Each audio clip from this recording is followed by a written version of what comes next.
This refugee centre in Epping, Cape Town, has turned overnight into accommodation for some Zimbabweans who are awaiting repatriation ahead of tomorrow, June 30th. Late last night, 3 buses left Cape Town for Zimbabwe. Newsroom Africa's Malungelo Boy joins us live now from Cape Town for an update. And of course, Malu, we're looking through all of these developments through the lens of this so-called deadline of June 30th tomorrow. That's right, Michelle. In fact, everywhere around me, there's just desperate Zimbabweans who are waiting to be processed inside the refugee center here in Epping. There's already people, as you've rightfully indicated, who spent the night inside the processing center, and outside there's also people who spent the evening here out in the cold, saying that they're desperate to be repatriated back to Zimbabwe. In fact, I was talking to some of the people that spent the night outside here, Michelle, and some of them have come to the realization, Michelle, in fact, that they may actually not go home tonight. The 30th of June will come while they're actually here. And one man was saying that that's a bit sad, but also it points to the lack of proper planning and coordination by the Zimbabwean government. I want to bring in one of the people who's actually been quite central, Michelle, to having people moving from the Zimbabwean consulate in Zonderblom, Cape Town, to where we are. Reverend, thank you so much for your time.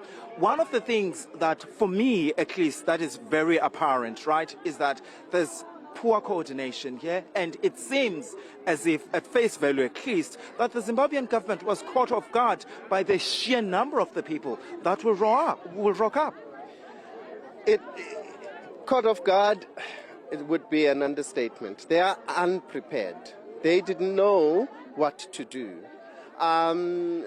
We call this self-repatriation or voluntary repatriation. It is not self-repatriation. It is coerced repatriation, or rather coerced voluntary repatriation, if there is such a thing.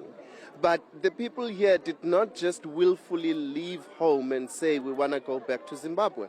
So we should have known. They know exactly how many Zimbabweans are in South Africa. We should have known. We have heard this before, 2008. We should have been prepared. So there has been no preparation, well-coordinated preparation by both governments, I should say. When I talk to some of the people here, some of them are saying that it seems as if they're going to spend another night here. That's the reality. They are going to spend another night here. That's the reality. I even think that this is going to continue beyond the deadline. I also think. People, it's no longer about the deadline, but it's about being welcome in a foreign land, so to say. So the fear is beyond June 30. The fear is about how do I continue living in this space, in this. What needs to be done? What is it that we can all do in this situation? At the moment, it is helping move the people as swiftly as possible, but with a measure of protection, particularly for the children, particularly for the women. At the moment, it is a well-structured and well-coordinated plan. I'm not sure if the governments are actually waiting for a major disaster on the 30th so that they react. I'm not sure what they are waiting for. But we already have people.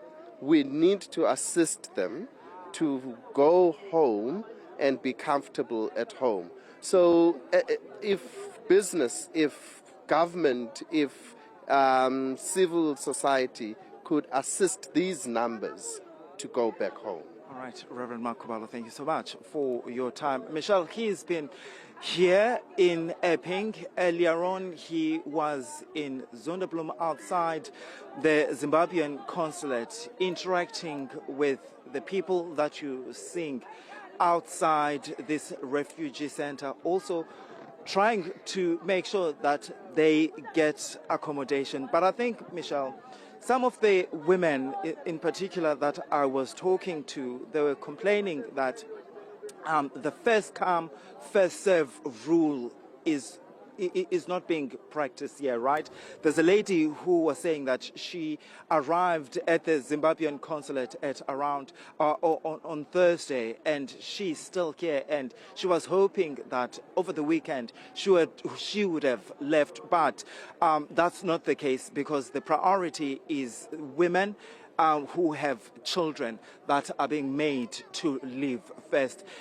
Last night, there were about 3 buses that left for Zimbabwe. We're not sure how many will leave today. Michelle? Right, Malungelo Boy is live to us there in Cape Town as we continue to track that story.